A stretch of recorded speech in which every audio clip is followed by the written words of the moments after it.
At first, this is the Purushavidhabrahmana, that is the fourth Brahmana in Brihadaranyaka. Mantra 1 says, at first, this Purushavidha, this Atma, alone existed. Since he could not see anything but himself, he thought, I am this. So, Aham sa asmi. Aham became the name as the first thought. That was his first thought, Aham. You know, the A is the first letter of our alphabet. And Ha is the last letter. You may say Ksha is there. Ksha is actually a combined letter. Separate letters, Ha is the last one. So, A to Ha. The entire alphabet is included in the word Aham. I am, that one. So, Aham was the first word. I am, Jnan. In Malayalam it is Jnan.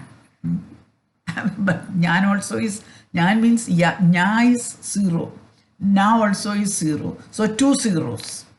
So Aham, the A and Ha, Aham becomes 0 in Malayalam language. Just we are the Puja, the Kahara, the 0. So whenever we say I am this, I am. That is the first thing that we always think about. The others are only related to that I. You know? So, it is said that he is the firstborn than any other, and he swallowed all this universe with its sins. That is Aushatha. Aushatha. Tha means that one is swallowed. Therefore, he is known as the Purusha. Sarvan Papmana Aushatha Tasmat Purusha Aushati. He also, the person who knows this also swallows all the past history of the universe, which he desires. So, to become a Lokajit or a Viswajith, better term, is by visualization of prana. And with jnanakarma, you become equal to a Prajapathy. So, you know, Prajapathy is a free, liberated person with the efficiency to do creation, sustenance and destruction. Those Vaidika who wants or expects their karma phala are having the aim of becoming a Prajapathy. Swarga, a Prajapathy only. Their jnana and karma is only for that goal. Prajapathy creates the samsara.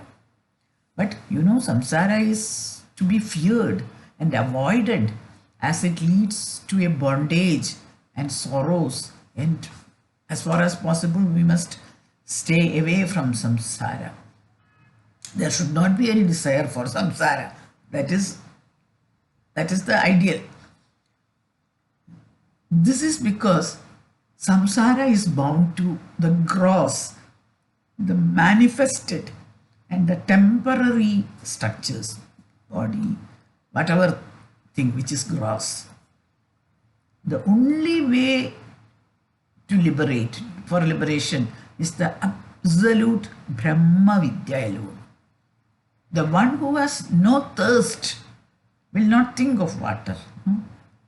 If we say that there is no Brahma, we will not think of Brahmavidya at all. For those who have no thirst for Brahmavidya, they will not desire to acquire or learn Brahmavidya.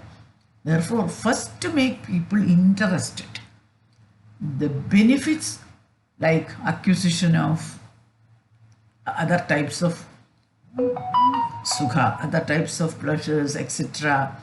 Are spoken of, but it is not the final goal. Those who want to come up high will do so within the samsara. They become great people, definitely. Slowly they are led to the thoughts. Oh, this is not the thing that I want to achieve. I want to achieve the Atman. I want to achieve the Brahman. I should know that. What is that? This Atma is dearer than any other thing in the samsara. This Aham, this Atman is the dearest for every person. What is that? I want to achieve that. Thus, it leads to a consciousness of the Paramarthasatya. The absolute truth is called Paramarthasatya. From the Apekshika Satta, that is the relative truth. These are the words. Apekshika Satta, Paramarthasatya is the word used in Vedanta. The absolute and the relative is in the modern language. No? We use Apekshika Satta and Paramarthasatya. We think about that Paramarthasatya, that absolute truth is something else, not that which is seen in the gross world. What is that? That is called Brahmavidya or Paravidya, which is beyond everything. And that is the ultimate goal of a human being. Now, one misunderstands that this gross form with the hand, feet, eyes, all these organs, tissues, all these things. This is the I. This body is the I. That is the first misunderstanding that we have. The consciousness, Aham Asmi, is the firstborn. Only then the consciousness of the body comes. No? Actually speaking, as a child is not aware of its own body. He is aware of the things outside. And also myself, I am having this toy, I am having this, I is there, but he doesn't have a thinking about his body. Same thing with us also. The consciousness of Aham or I exist is the Asthithwabodha of the I. I exist, that bodha, that consciousness is there from our past lives or by the samskara of the past jnana. It is not with the body at all. So it is a misunderstanding that body is the I or me. If somebody asks, who are you? We first say that this is I am Swarna. No? The I is first and then only your name comes second. Who are you? I am Swarna. First comes the I, Aham. Then only comes your name. Even after that comes your form. So, the second one, that is the name, is given to you by your parents to this complex of the Athman body born in a form. I is not given by them. It is in you itself. The name is given by your parents. So, Aham or I is the first name which is given to all alike, all in the universe. And it is originated first before the second name which is given to you at your birth by your parents. Prajapathy in the same way is the name given to the I of the first consciousness of the entire cosmos. To become the cosmic or universal Prajapathy, one has to swallow all the Vishaya Sangha and the ignorance derived from that Vishaya Sangha and burn or digest it with our own energy of Panchagni. Or that Panchagni is actually the Pajanagni itself, no? The fire of digestion.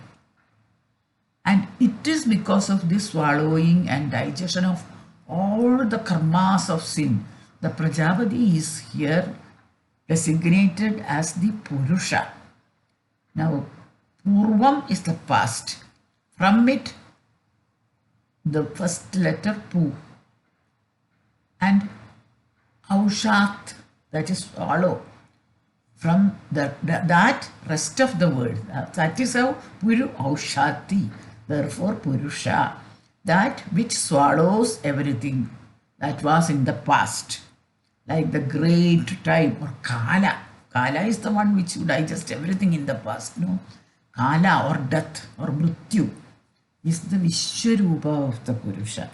So Purusha as a Vishwarupa is the Kala. Bhagavad Gita, Krishna says that I am the Kala who eats everything, who swallows everything. You see that everything is going into me. That Krishna says. So that Kala, that time which swallows everything, that eternal time which swallows everything in the past, in the present, and produces everything in the future. That is the Kala, no?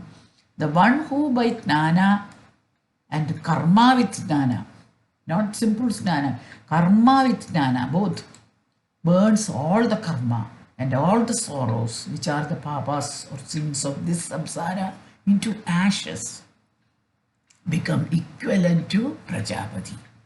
The one who first cognizes and then swallows and burns the entire past universes and the entire samsara and then creates a new one is the Prajapathy, who begins a new world, a new race. That is called a Prajapathy. Kshatriyas count time from their Bharana Varsha, that is the beginning of reign or the coronation year, not from their birth, but on the coronation year which they started the ruling, and complete it with the previous rulers' times. They keep a record of each and every one of the race before this new king. And this is their chronological history and keeping up of time. This is a linear history. A dynasty will last for whatever, when you compare it with the period of the entire universe, the dynasty will last for only a short period, no comparing. But we find some of the dynasties and some of the races for several thousands of years in history. From one Manu, the first lawgiver, to the next Manu is one Manvantara in time division. This is much more than the chronology in modern history. Right? First of all, compare that time period in history and in this chronology of the races.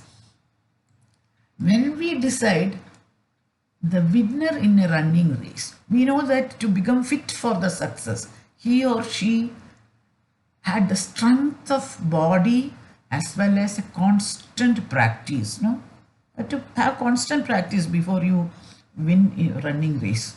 Here in this Brahmavidya, it is the jnana as well as the karma which decide success of attaining Brahmavidya.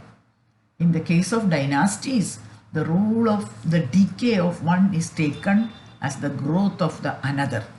This is pertaining to ordinary human races and ordinary dynasties, which is fighting over the worldly things and the fragments of the earth. But for a Viswajith, it is not a fragment of earth, or not even the entire earth, which is the ultimate goal of that Viswajith. It is beyond this solar orb and beyond several universes and cosmos. Only then a person's life becomes an Ashwamedha or a Viswajith. It is interesting to note that instead of the usual definition of Purusha, that which resides in the Puri or the city of the body, that one which swallows whatever was before him is given. Here the definition of Purusha is slightly different from other texts, don't you think so?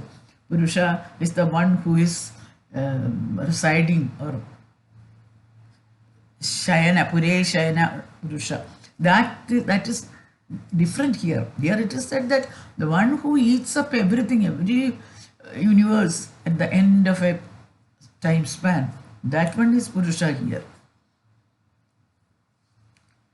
So, what is three? Three is the one which creates Srava. Srava means actually to flow out again.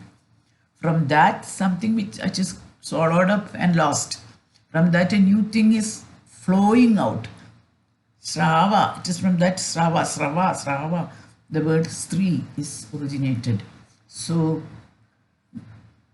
the one destroys to create again. Destruction is done by Purusha and creation is done by Stri. Both are one, but two different aspects or functions.